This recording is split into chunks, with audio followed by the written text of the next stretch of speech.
Good afternoon. Clive Evans here, founder of the IFSOL Partnership, live from the Mealich Valley in the southern part of Ireland, and week 5 of lockdown. Without further ado, let's go straight across and get some financial news, because I know you want some. And we're getting this directly from Andrew Hardy, who is the number 2 at Momentum Asset Management. He's our major portfolio management there, and he's responsible for looking after several million euros worth of IFSOL client money. And he's speaking to you live from the centre of the financial universe, Broxbourne in Hertfordshire. Over to you, Andrew.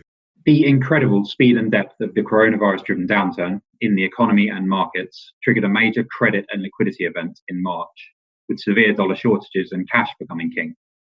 It was only when the US Federal Reserve stepped in with a massive monetary stimulus package that the risk of a downward spiral was averted, as they effectively committed to unlimited asset purchases, including for the first time corporate bonds. This was a key moment for markets, as it removed the risk of this deep recession triggering an even more serious systemic financial crisis.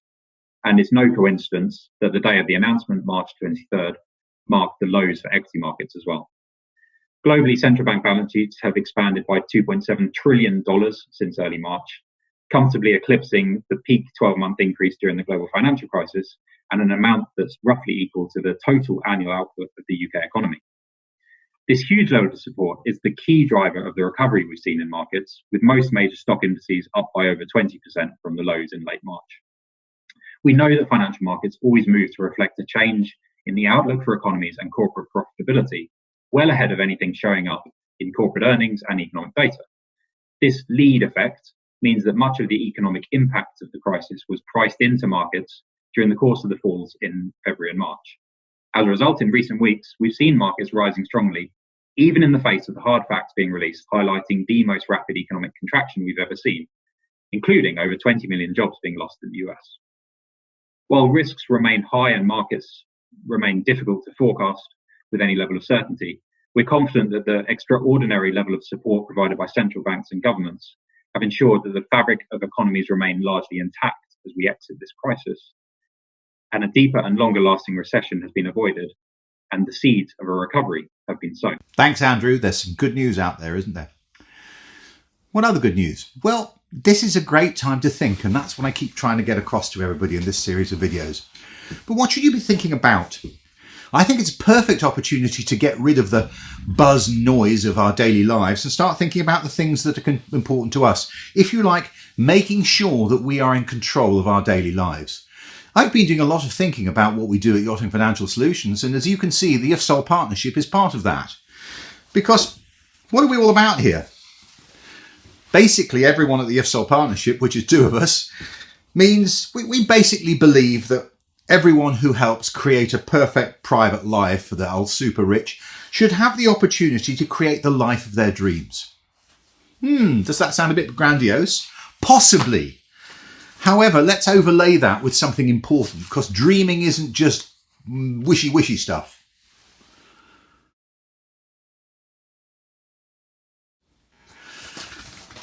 All from a book called Think and Grow Rich by a man called Napoleon Hill, written in 1937. Fantastic stuff. What are we learning from that? A goal is a dream without a deadline. As soon as we start putting a time frame on something or other, it isn't just a dream, it's a goal, and it can form part of a plan. And that could be a plan to create your dream life, which probably includes some sort of independence, probably financial independence. We're into that dependence thing again. Do you know, interestingly enough, somebody picked up on me last week and said, are you saying dependence is bad? I'm saying, no, it isn't bad. It's all to do with understanding what it does. You see, it's very difficult to start being independent. You have to start being dependent. We all do. That's what children are. And therefore, independence and dependence are coexist. Dependence is a pathway to independence. Look at this. What's the beauty about the dependence of working for the super rich? It provides you with a super lifestyle, and that's great. But it also provides you with an incredible opportunity to save and build towards something for yourselves. financial independence, if you like. That's the double-edged sword of dependency versus independency. The other week I said something really important to you. Nietzsche, great German scholar. Few are made for independence, it's the privilege of the strong. Okay, and I said, do you have the strength for that? Well, part of it's having the financial strength for that. It's very difficult to have an independent life without enough wealth behind you to make it work. That's how your boss got to be where he is. But you know, your dependence can enable you to become independent depending on what you do with the opportunity.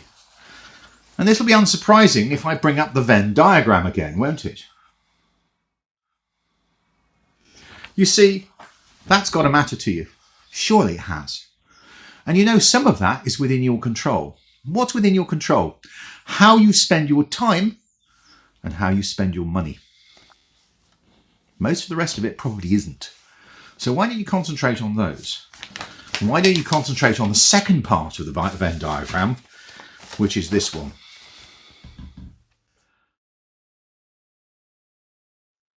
Stuff that you can schedule. Schedule what you're going to do with your time and your money. How do you do these things? It's called planning. Everybody's familiar with time planning. Financial planning is very similar. It's all to do with creating that, dream life. A dream with a timeline is a dream life, isn't it? You see, that's what I'm trying to promote here. Nothing else. That this is a wonderful opportunity. So, without further ado, let's leave that and leave you with some thoughts on what maybe you can't control.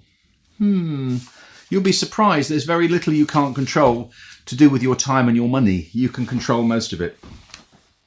But you've got to make that choice. So, last bit. Another German psychiatrist. You can make this choice. It's time to do it. It's time to make this choice. It's time to actually say, I am going to do something about me. And I am not going to be something that just happened. I am going to become the person I choose to become. I'm going to become the person of my dreams. And I'm going to start actually working with some deadlines. Let's talk about what you could schedule next week. And if nothing else, why not schedule a little call with me down here and I'll give you some help. Bye.